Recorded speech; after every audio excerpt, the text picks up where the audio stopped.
Have you ever noticed how certain people seem to carry a presence so strong that they don't even need to speak?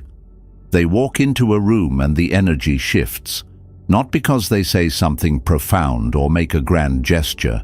No, it's subtler than that.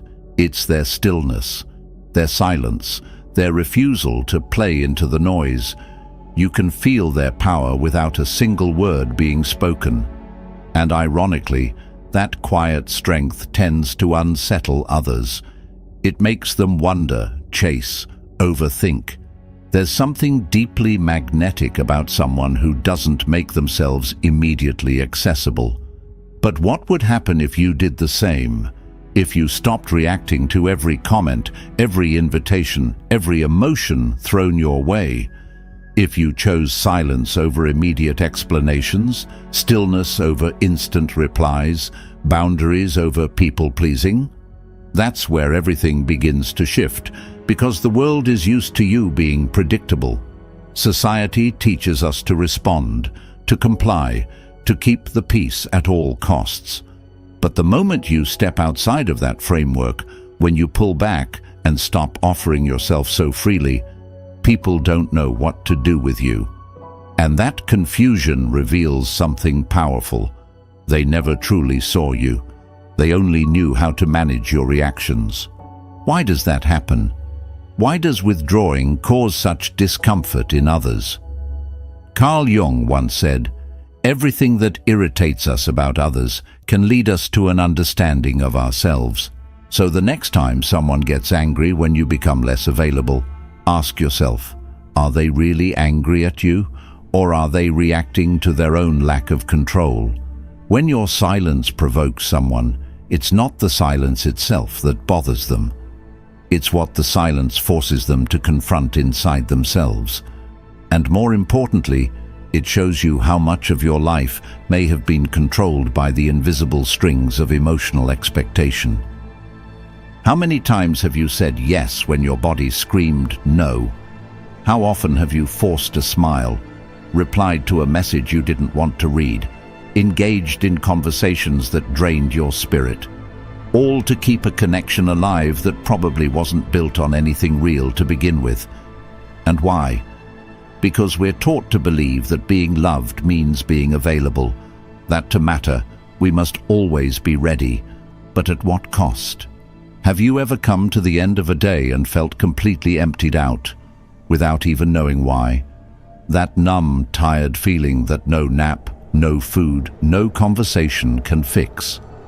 That's what happens when you give your energy to people who never earned it, when you say yes too many times, not out of joy, but out of fear. The Stoics warned us about this. Marcus Aurelius wrote in his Meditations, "Ask yourself at every moment, is this necessary?" Yet most of us move through life treating our time and attention like they're endless. But they're not. And the people who demand the most from you often care the least about what it costs you. So why do we keep doing it? Why do we continue overextending ourselves, giving away pieces of our soul in hopes of being seen? The answer lies in something Jung explored deeply, what he called the persona. It's the mask we wear to be accepted. We smile when we're hurting. We say we're fine when we're breaking inside. We become performers in our own lives, playing roles for the approval of others. And the more we perform, the further we drift from who we really are. But if we're all wearing masks, how do we begin to remove them? What does it take to finally reclaim our energy and become whole again? It starts with understanding what Jung called psychic energy. Every thought, every emotion, every action consumes a part of this energy. When you argue with someone who doesn't deserve your time, when you try to explain yourself to someone who has already decided to misunderstand you, when you say yes just to avoid conflict, you're spending that energy. And unlike money, you can't get it back once it's gone. There is no refund for emotional exhaustion. So the real question is, are you choosing where your energy goes, or are you letting the world decide for you? Every time you react impulsively, you leak power. The Stoics believed that mastery of the self was the only true form of power. Epictetus said, "No man is free who is not master of himself." And yet, most of us are ruled by emotional impulses that we don't even question. We respond without thinking. We jump in to fix, explain, please, and protect, before even asking ourselves if it's worth it. But what if we stopped? What if, instead of always responding, we started observing? What if we learned to pause, to breathe, to retreat before we speak? Wouldn't that change everything? The problem is, silence is hard, stillness is unfamiliar, and people don't like what they don't understand. Why do people get angry when you don't text back immediately? Why do they accuse you of being distant when you don't answer a call? It's not because they miss you, it's because they no longer control you. Your availability was their comfort, your compliance was their validation. And when you take that away, they feel something they've avoided feeling for a long time: emptiness. But what about you? Are you ready to feel that same silence? To sit in the discomfort of not being needed? To face the fear of being alone, misunderstood, even disliked? That's the price of freedom. The Stoics taught that peace is not found in controlling others, but in mastering our own minds. Seneca said, "He who is brave is free." And bravery in this case means stepping away from old roles and patterns, even when it makes others uncomfortable. So how do we begin this process? By paying attention to what triggers us. What makes your heart race in anger? What makes you feel like you have to prove something? These are not random emotions, they are signals. They show you exactly where your boundaries are weakest. And once you know that, you can begin the real work. Not to become cold or emotionless, but to become sovereign. What does it mean to be sovereign? It means you belong to yourself, your time, your mind, your attention. No one else owns them. And from that place, something powerful happens. You stop reacting. And when you stop reacting, people no longer know how to manipulate you. Jung described projection as the unconscious transfer of our emotions onto others. But the flip side is also true. When we are too emotionally available, we become a blank canvas for others to project onto us. Their fears, their needs, their insecurities. And we mistake those projections for love, for connection, for friendship. Have you ever had someone in your life who only reaches out when they're in crisis? Who disappears the moment they don't need you? Who praises your strength only when it benefits them? They're not connecting with you, they're connecting with the role you've agreed to play. And why did you agree? Maybe because deep down you were afraid. Afraid of being seen as selfish, afraid of being abandoned, afraid of disappointing someone. But the truth is, the most effective manipulation doesn't come through yelling or force. It comes through guilt, through the silent, unspoken expectation that you owe people something you never agreed to give. But what happens when you stop playing that role, when you start saying no, when you respond with silence instead of explanations? People get uncomfortable. They start to question who you are. They might even call you arrogant, selfish, distant. Not because you've done something wrong, but because you're no longer serving their narrative. And once you step out of their story, they are left to face their own reflection. So how do we stay grounded in that moment when the pressure to explain and justify feels overwhelming? By remembering that silence is not absence, it is amplified presence. In a world that rewards noise, the person who can sit in stillness commands attention. But silence isn't just about not speaking. It's about choosing your battles. It's about recognizing that not every argument needs your voice, not every accusation deserves your energy, not every invitation is worth accepting. Why do we fear silence so much? Why do we think saying nothing makes us weak? Because we've been conditioned to believe that presence is performance. But the greatest power often lies in the refusal to perform, in the ability to walk away without flinching, in the choice to not engage. In ancient Stoic philosophy, this was the essence of freedom, not needing validation, not being swayed by praise or insult, but standing firm in your own values. But let's be honest, silence has a cost. You will lose people. You will make others uncomfortable. You will be misunderstood. But ask yourself, were those relationships built on truth or on your ability to be constantly available? The more you mature, the more selective you become. You realize that words are expensive, and not everyone deserves the full story. So what do you gain in return for that silence?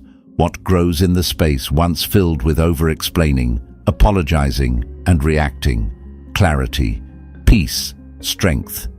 You begin to hear your own voice again. You remember what you like, what you need, what you value, not what others expect from you. And in that space, something beautiful begins to happen. You stop chasing connection. You start becoming one. Isn't that what we're all searching for? Not just peace with others, but peace within ourselves? Jung believed that the process of individuation, the journey to becoming your true self, required a break from the collective. It demanded isolation, not the kind of isolation that brings depression, but the sacred kind, the kind that makes you whole. So how do you know you're on the right path? Watch who leaves. Pay attention to who gets upset when you start protecting your energy. Notice who says, "You've changed," when you finally say, "No." These are not signs that you're wrong. They're proof that you've stopped betraying yourself. But doesn't that hurt? Doesn't the loss sting? Of course it does.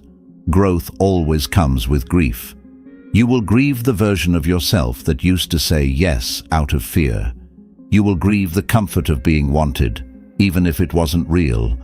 You will grieve the illusion. But what comes after the grief?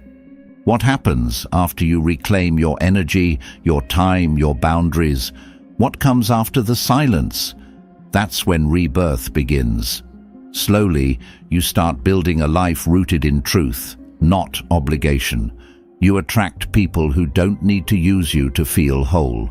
You create space for things that nourish you instead of drain you. You begin to feel strong, not loud, not dominant, but quietly, unshakably strong. And isn't that the goal? To live a life where you are no longer available for anything less than what aligns with your truth. To stop settling for emotional crumbs and start demanding peace, integrity, and authenticity. That kind of life doesn't come from reacting. It comes from reclaiming. It comes from remembering that your presence is a privilege, not a promise. So now, the final question. Are you ready to be misunderstood? To be alone for a while? To walk away from what's familiar in order to return to yourself? Because that is the cost of choosing peace. But that is also the path to freedom. If this resonates with you, then you've already begun the journey. You've already taken the first step. Now, take the next one, and the one after that. Say it with your silence. Say it with your absence. Say it by simply choosing not to respond. You don't owe them a thing, but you owe yourself everything. And maybe now, more than ever, it's time to say, I choose my peace. But even when you begin to rebuild, how do you protect what you've found? How do you keep your newly reclaimed energy from being pulled back into the same patterns that once exhausted you? It begins with remembering that change isn't just a single decision. It's a daily discipline, a quiet promise you make to yourself every time the world asks you to go back to being small. Every time someone pushes your buttons, calls you cold, or tries to lure you back into the old dance of pleasing and performing, you pause, you breathe, and you choose peace again. The Stoics taught that nothing is more valuable than your inner fortress. Epictetus said, "Freedom is the only worthy goal in life." It is won by disregarding things that lie beyond our control. You can't control how others respond to your silence, but you can control what you do with that silence. You can make it a home, a temple, a sanctuary, a space where your truth echoes louder than anyone's demands. You may ask, isn't it lonely to choose yourself so relentlessly? At times, yes. You will walk alone, you will feel misunderstood. But remember, solitude is not the same as loneliness. Solitude is chosen, it is deliberate, it is sacred. The greatest philosophers, mystics, and artists all speak of the same thing. There is a silence within that holds more wisdom than 1,000 voices outside. And what do you discover in that silence? You discover that you don't have to earn love by performing, that your worth is not measured by how quickly you respond to a message or how many roles you can juggle. You begin to realize that those who genuinely value you will respect your boundaries, not resent them. The people who truly care will not disappear when you become unavailable. They'll rise to meet you where you are. Can you be strong enough to give them that chance? Can you be brave enough to no longer bend to every request, every emotion, every wave that tries to pull you back into someone else's expectations? This is where true emotional strength is born, not in resistance, but in non-reaction, in clarity, in the stillness of knowing exactly who you are and no longer needing to prove it. You start to see how much of your life was shaped by fear, fear of being forgotten, unloved, unwanted. But once you choose stillness, once you stop being so accessible, something remarkable happens. The fear fades. It doesn't vanish in a single moment, but it weakens every time you protect your energy instead of handing it away. There's a special kind of confidence that forms in this space, a quiet certainty. It's not about thinking you're better than others. It's about knowing you no longer need others to define you. That is the foundation of Stoic self-respect. Marcus Aurelius wrote, "The soul becomes dyed with the color of its thoughts." When your thoughts are rooted in strength, not survival, your soul begins to shine through. So what would your life look like if you stopped apologizing for your absence? What if your silence wasn't a void, but a statement? A declaration that says, I am no longer performing. I am no longer giving my energy to what drains me. I am no longer available for anything that costs me my peace. That kind of clarity radiates. It doesn't make you arrogant, it makes you free. And that freedom speaks louder than words ever could. When you stop being available to everyone, you start becoming available to yourself. You open the door to better relationships, stronger boundaries, more meaningful conversations, and a life aligned with who you truly are, not who you've been trained to be. And what about those who still don't understand you, who try to guilt you, label you, twist your silence into something negative? Let them. Their confusion is not your burden. Their projections are not your truth. You no longer owe them explanations. You owe yourself alignment. This is not about living with walls around your heart. It's about knowing when to open the door and when to keep it closed. It's about preserving your energy like it's sacred, because it is. The more you practice this, the more you'll notice how the right people gravitate toward your peace, and the wrong ones disappear into the noise they can no longer infect you with. You've spent years watering dead plants, apologizing for your needs, shrinking yourself to be digestible. But not anymore. The journey begins now, with every small moment of silence, with every conscious pause, with every breath taken instead of a reaction given. You're returning home to yourself. And what you'll find when you get there is something extraordinary. You don't need to be liked to be whole. You don't need to be available to be worthy. You don't need to be loud to be powerful. You just need to be honest with yourself, first and foremost. So here's the final question. Are you ready to protect your energy like your life depends on it? Because in many ways, it does. Your time, your peace, your presence, these are not favors, they are gifts. And from now on, only those who can honor them should receive them. You've already started. You've already taken the first brave steps by choosing silence, by stepping away, by recognizing what no longer deserves your reaction. What matters now is that you don't turn back. Even if the world calls you selfish, even if people fall away, even if it hurts. Because what waits on the other side of that discomfort is something precious, your full self, untamed, unapologetic, unshaken. So stay silent if you must, withdraw if you need to, rebuild in private, emerge in peace. Let the world wonder, let them misunderstand.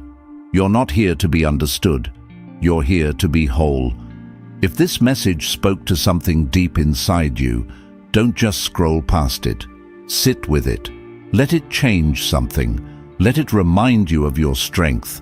And if you're ready to keep walking this path of inner freedom and unshakable clarity, make sure to watch one of the suggested videos on the screen next. It's the continuation of this journey, and it matters more than you think. Thank you for being a part of Stoic Journal. See you in the next one.